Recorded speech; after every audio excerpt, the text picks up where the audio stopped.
You make a bunch of noise out here, so they have peace and quiet in here. Because there's no better sound than the squeak-free guarantee from Advantech Subflooring and Advantech Subfloor Adhesive.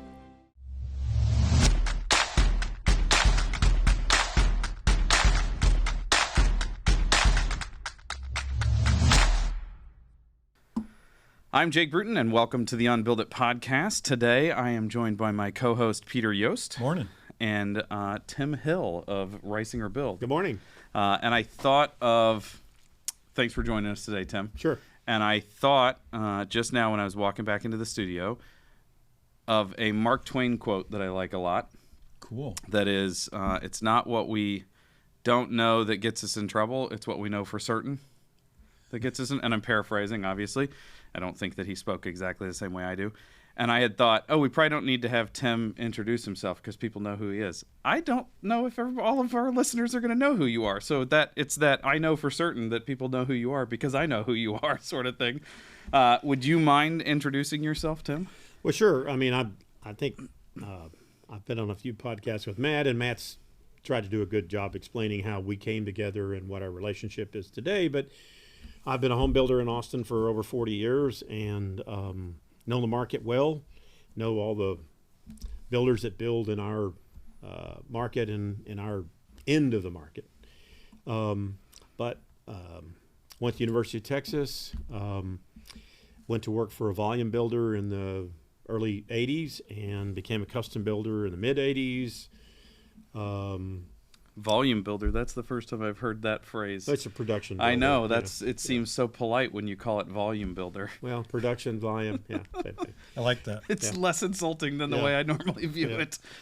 But anyway, so then I guess 11, 12 years ago, Matt and I have known each other for a long time, and when he moved to Austin, he sort of got involved in some of the trade organizations that I've been involved in for a long time, and so we formed a friendship, and then it was a natural progression for us to start working together, and we've been working together ever since. And so Matt's passion is home building science and the education and promotion of that across the country. Yeah.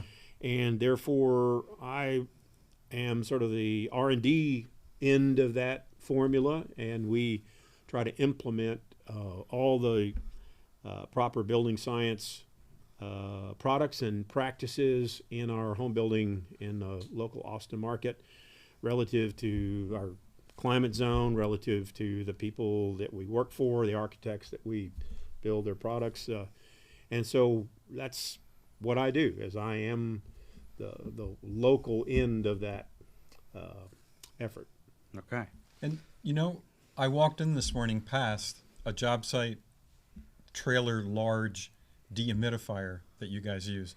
That's it's just a package unit outside? The package unit on the trailer, and I think, well, that's a good place to start with. How is high performance building different in Austin, or for the Reisinger Build company? Yeah. So that's, Pete leads us directly into what our topic is today. Let's talk about all aspects of high performance building in this market in particular. And obviously it's going to be couched from your guys' perspective, but I think you have a much larger view of the industry than even some of the other folks that work out of this office because of your breadth of experience. Well, I think Matt and I have had many conversations about what we want to do and then what we actually do as a response to what our market asks us to do. Mm-hmm. And so the architect community that we generally work with produces high-achieving architecture that's complex in nature, vulnerable to elements, vulnerable to weather and age and use, and therefore they require special attention to overcome those obstacles with the proper building techniques and products. And that in itself is a unique challenge. I think we've done a really good job of overcoming the gymnastics of structure and Ooh, I like such that. a diplomat. I like that. that architects present to us. So We generally call that a pain in the butt, a pain in the rear, Yeah. not the gymnastics. That's of good. Yeah. But anyway, so I think we do well, and of course it's all client driven. We like to say that our business is structured to satisfy clients.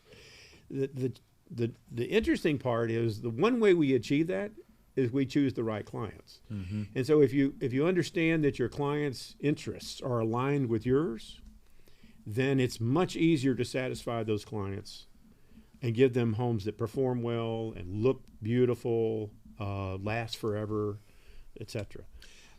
So Tim, I get to look through buildings through one lens because it's just the building science of enclosure. So how does your company focus on that, and how much do you share that aspect of your work with your clients? Or do they come to you and say, hey, we heard you guys know more building science than the next builder? Well, quite honestly, that's how we get many of our clients, just because we're known for that. I've said in the past that because of Matt's presence in the country and locally and our reputation, we build under a microscope. Everybody knows what we set in the way of interesting. precedent. So we have to be very careful and very verbal about what our expectations are with the architects and the clients. A lot of times architects don't necessarily like when we push back and say, that's not going to perform well. Mm-hmm. Here's the way we need to tweak that design to make it endure and last and perform the way the client's going to expect it to. So that's kind of interesting, because I was thinking one way to deal with architectural designs that are difficult from a function point of view is just to say, we'll change the details. But what you're saying is, and this is a great principle, way easier to get this straightened out at the design phase than it is to try to spec it into, performance or construct it into performance. Yeah, I've seen architectural designs that have attempted to come to us as complete designs before we had any input in the design. And they have created details that are insurmountable. Yeah. You cannot waterproof around those details. Yeah. They're just goofy. Yep. Sorry. Yeah. So I like that. well- From gymnastics to goofy. That's cool. That's like the biggest challenge that we face as well. Is like there are three viewpoints of the building, is the way I see it. Like it has to be most times aesthetically pleasing for the architect. Like Sure. the architect has to feel that it serves the purpose for the clients and that it's aesthetically pleasing. The clients have to be able to inhabit it and pay for it and be able to, cover the cost, the operational cost of the building after we're done. And we as builders have to physically be able to put it together and then feel comfortable giving a warranty. And so when that process is just, here's a set of plans, tell us what it's going to cost, that you're skipping the involvement of potentially both of the other parties involved, which is what I see sometimes when an architect's like, I drew this, and it's like, okay, did you talk to the client about what it was going to cost? Because this is way beyond the budget they gave me. Yeah. Or did you talk to a builder about how this is going to get put together? The architects that you want to work for, they get that. Mm-hmm. They fully understand the entire package. We have 2 or 3 architects that design very, very complex, difficult projects. But they don't even get through a napkin sketch without telling the client, you've got to engage these guys right now. Yeah. Because there are too many things that we need their input on. Not just from a schedule and a budget, but from all the details of fitting it all together. Is it constructible?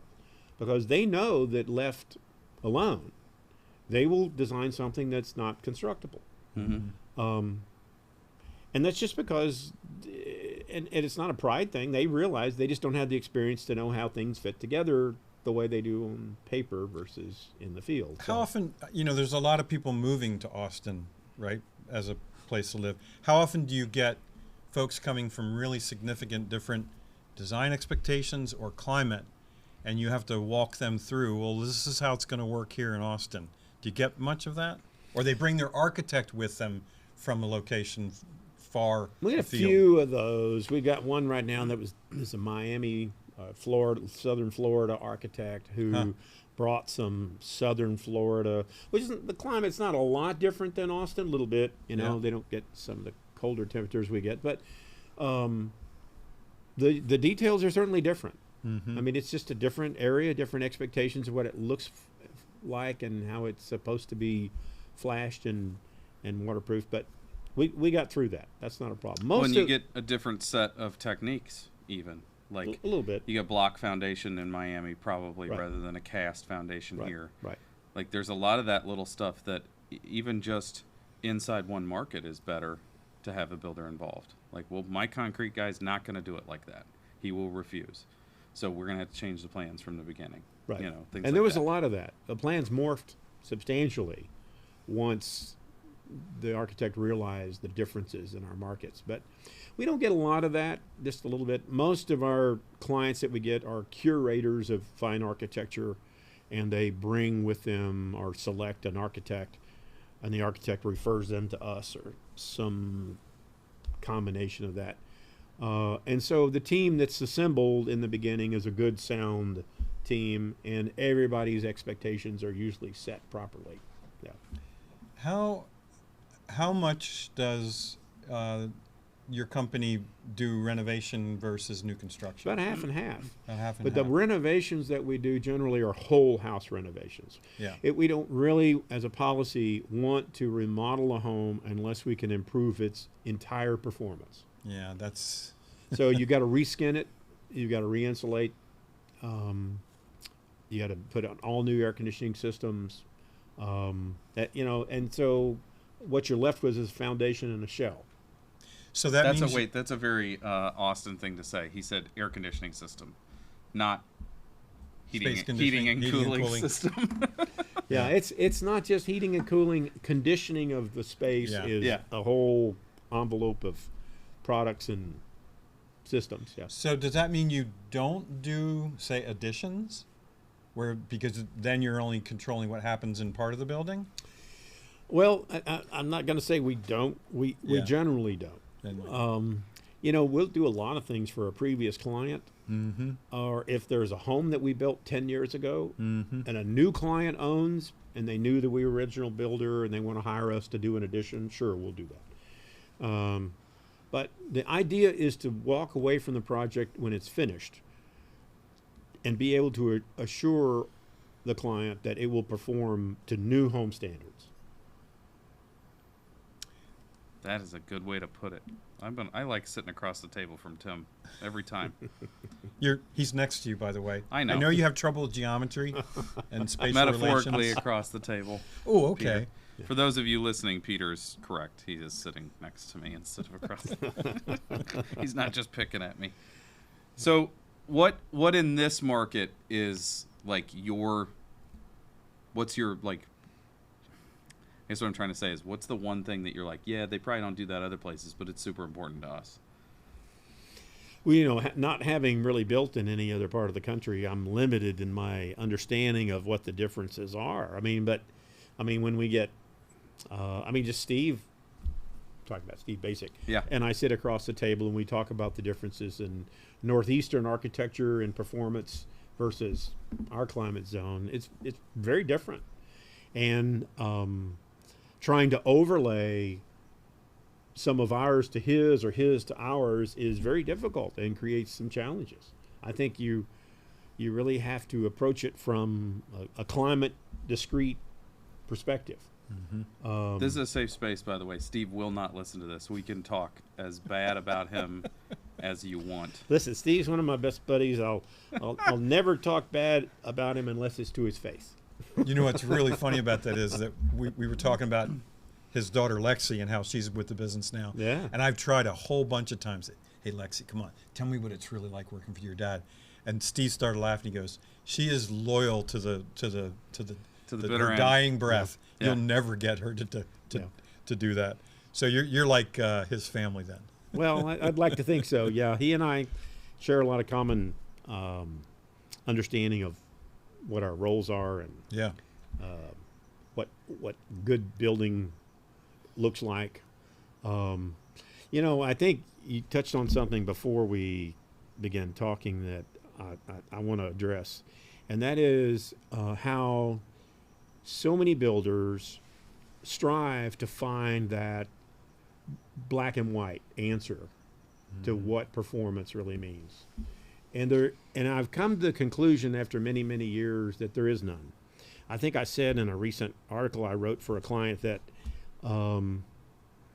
for every aspect of building science, there's as many different solutions as there are builders. Everybody looks at it a little bit differently. Everybody has their understanding of, what situation, what specific condition requires specific solutions. And I'd like to think, I'd hope that there are no specific one solution to any given problem, that there's hopefully multiple ways to do it. It's the care and the thoughtfulness that we apply whatever we do. Yeah. The best products that you can use, if they're installed improperly and slapped up, won't perform any better than no products at all. And I think that's our philosophy. Yeah, Steve always adheres to the idea of, like, it's not which one's the best product, it's is it installed properly. Because those, and I say sometimes in my presentations, like, those products exist in the market because they do work. They'd go away real quick if they didn't work. It's knowing which product to use when and whether or not you can install it properly that is the lens that we have to look at things when we're managing carpenters or working with carpenters. Right. I would say about 50% of the questions we get, it's, wow, I really appreciate the building science you guys explain, but could you just tell me if this one particular situation works? And I think part of it is that when I was working early on and learning building science, my target was, I want the right prescriptive path or way to do things for each climate. And that's because I was afraid of applying principles on my own to a performance standard, right? That's way scarier to say, you know what, we're not going to get locked into that particular prescription or that material. We're going to see how the principles apply and we'll get the performance out. That to me is much scarier than, please tell me what to do. Because I'd like to know the building science as well as you guys, but holy smokes, I don't have that kind of time. Just tell me the right way to do it. Right. If somebody asks me, how should I do this? I'm going to give them sort of the default. This is tried and true. We know this has worked in multiple situations. It's not the latest and greatest. There are applications that I'm still recommending 30-pound felt as a secondary WRB. I think it's a great product. It's been around forever. Nobody's ever found a real problem with it. Right? You can pick it up at the local yard any day of the week. Stop anywhere on your way to the job and get it, please. Right. And if you know what it can and can't do, then that's a great application. Right. But we get that question like, okay, well, you told me exactly how to do it, but what if I do this one little tweak? I said, okay, now you're moving into that. You have to understand the building science and apply it on a performance basis, because I'm not going to sit and have you ask me each particular element, what happens if I change that? Yeah. Every product that you might think of as an option has nuances that could lead you down a bad path. I don't want to get into those specifics because it's a rabbit hole, but you just have to be careful that everything you use is compatible and works in every situation that it might be subjected to. And that's hard. Yeah. With the complex matrix of things that we have as options to us today, they can interfere with each other if not applied properly. This is a blind question, and I don't know the answer. When you turn the home over to your homeowner, do you do a build homeowner's manual?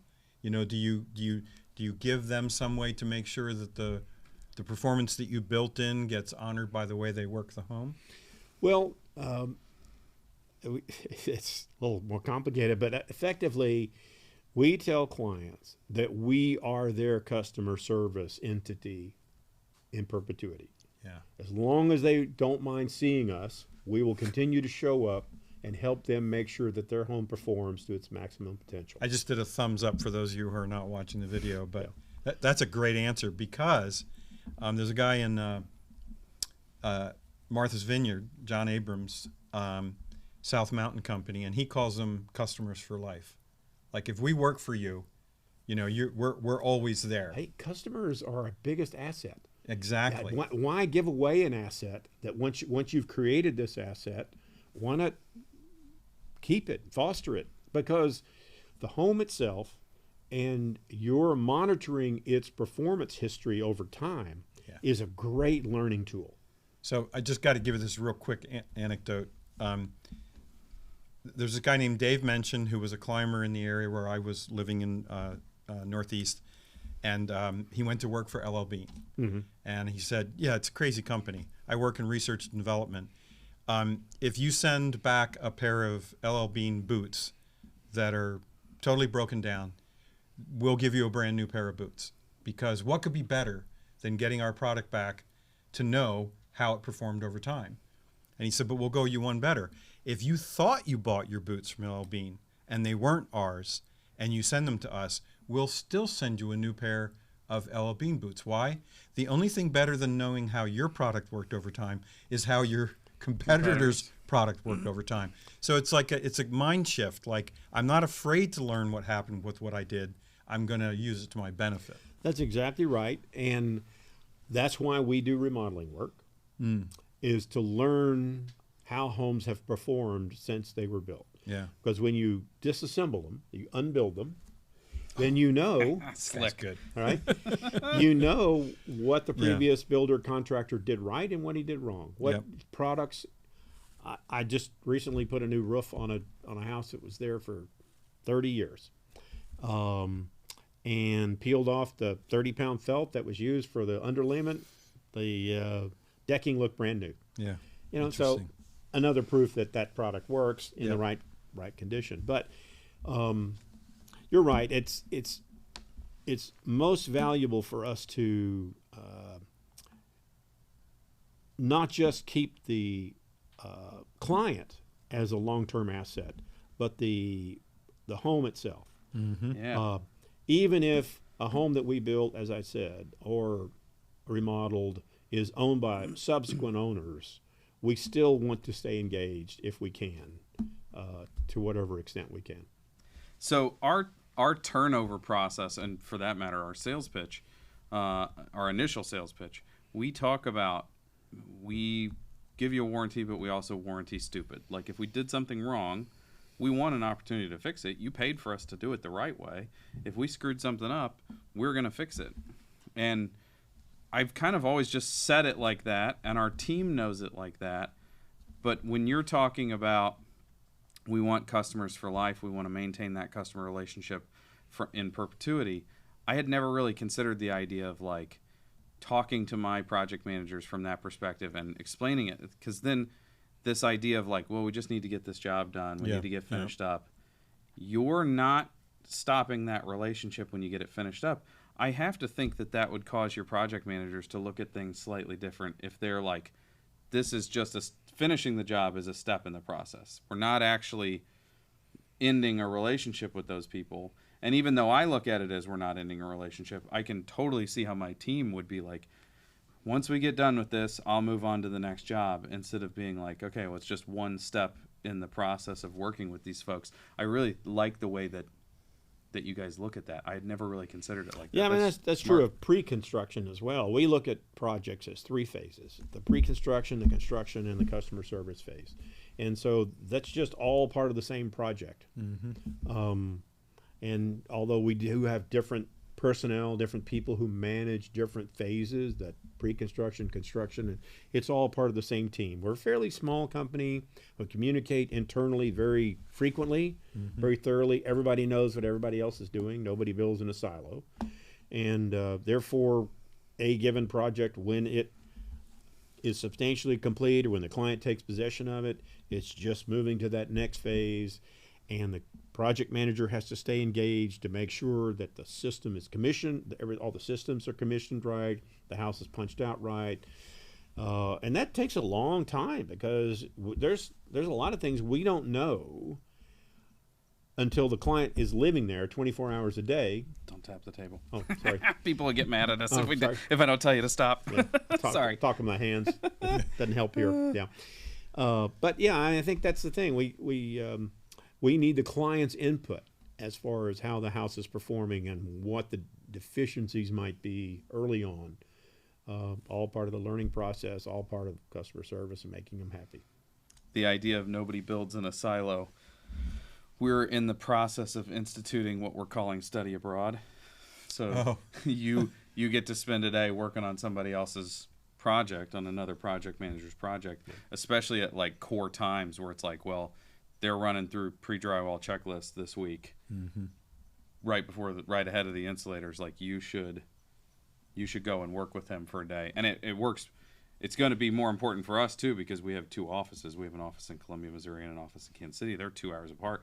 They rarely see each other, but they're both doing really interesting things, both offices, and they're doing them ever so slightly different. And like we got to figure out what the best way to do it is. And I think that nobody builds in a silo is a great way of looking at it. I'm excited to see where our study abroad program winds up. I think they could all learn from each other. I learned from them, so they ought to be able to. Very cool.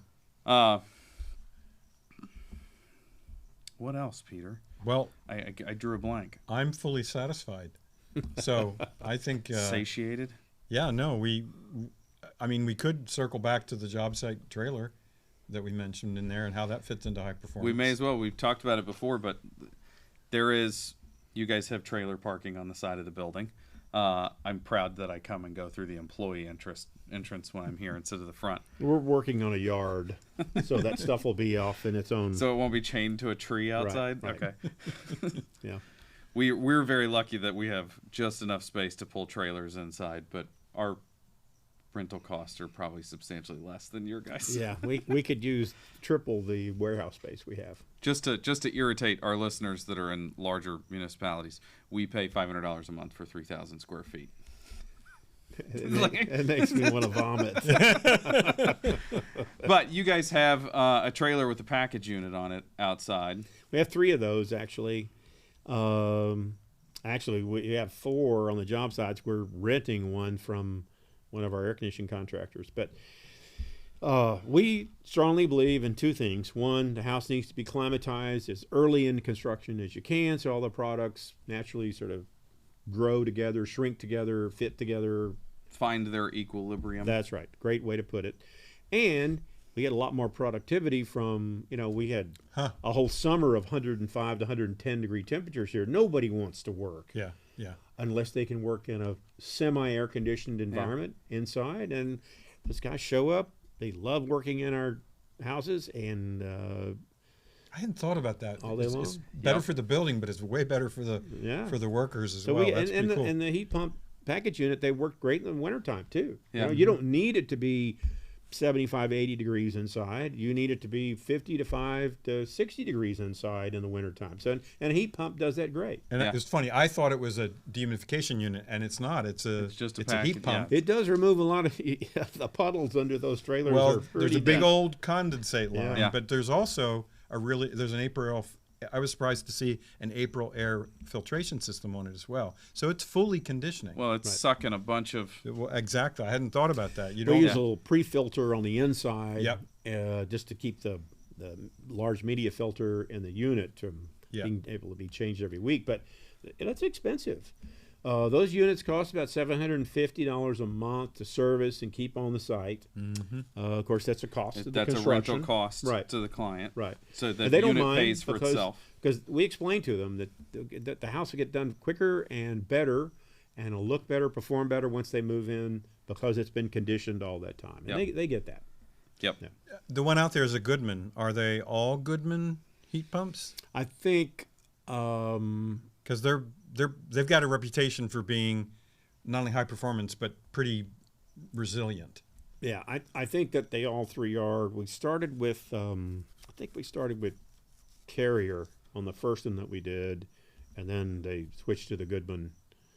But yeah, they work fine, and one of the ones we have has been around 10 years. Wow. When we're through with it, we open it up, lightly power wash the coils off, put it all back together, retape it, re-insulate it, ready for the next job. So we have 2. Just in summation, it's a cost to the client. It's not normal equipment, so you're able to rent it to the client, so that should pay for itself. I think you said how much they cost, but we just bought a couple, and it's like we spent $1,000 on a trailer and $6,000 on the unit, Exactly and right. $500 on temporary ductwork and stuff like that.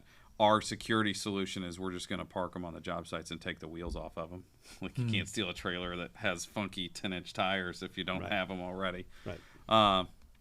But that sales pitch of like, you've met Jackson Andrews, I think. I'm not. Jackson's a builder in Virginia Beach. Right. One of the things that he agrees with Tim on, he's like, we have subcontractors call when it's really hot. Hey, is that thing over there ready for us to come by? And like it's a net positive across the board. We were recently looking for one, and I called a builder in my market that I know does it. And I said, hey, Alex, is yours being used right now? And he's like, yeah. He's like, it never sits. And I was like, damn. I wanted to just see if I could rent it from him for a little while we're waiting on one of ours to get up and going. So I think it's just one more little aspect of like, we understand how buildings operate. We understand how the people that work with us want to operate. And we're just trying to do the best job we can. And it's not costing us anything. It's a money-making proposal. Like, it's such a weird thing to think, like, this is better in every aspect. So Just a nerdy thing.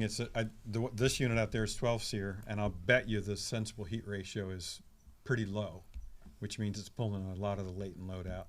yeah, Pretty cool. that's the cool part about poor performing equipment. Right. It runs longer, it gets colder, And it condenses more of it the condenses more moisture out. Yeah, Yeah. that's cool. Right. Well, thanks, Tim. Sure. This was a real pleasure. Thanks for the opportunity. Thank you for watching the UnBuild It podcast today. I'm with Peter. Thank you, Tim. If you haven't heard Tim on any of the Build podcasts, go and check that out because Tim is a wealth of knowledge. I can see why he sits in that office while Matt's out gallivanting around the country, not building. Another So good, Matt another listens good to this G one? word. We had gymnastics, goofy, and gallivanting. Okay. Nice. The letter of the day is G. Thank you for listening today. Thank you for joining us every time we publish. You can find us through any of your normal listening platforms for podcasts, Stitcher, iTunes, Spotify, all of those. You also can find us on YouTube. You should like and subscribe. You should leave us a 5-star review on iTunes. And now, if you couldn't figure it out on your own, we're available on the Build Show Network, hence why we're recording in Austin, Texas, and we're able to say, hey, Tim, the first thing you're going to do today is hang out with us on a podcast. So make sure you check us out on the Build Show Network as well. You can get the video through that platform, and we're happy to be there. We're happy they have us. Until next time, thanks for watching. Have a good day. So long.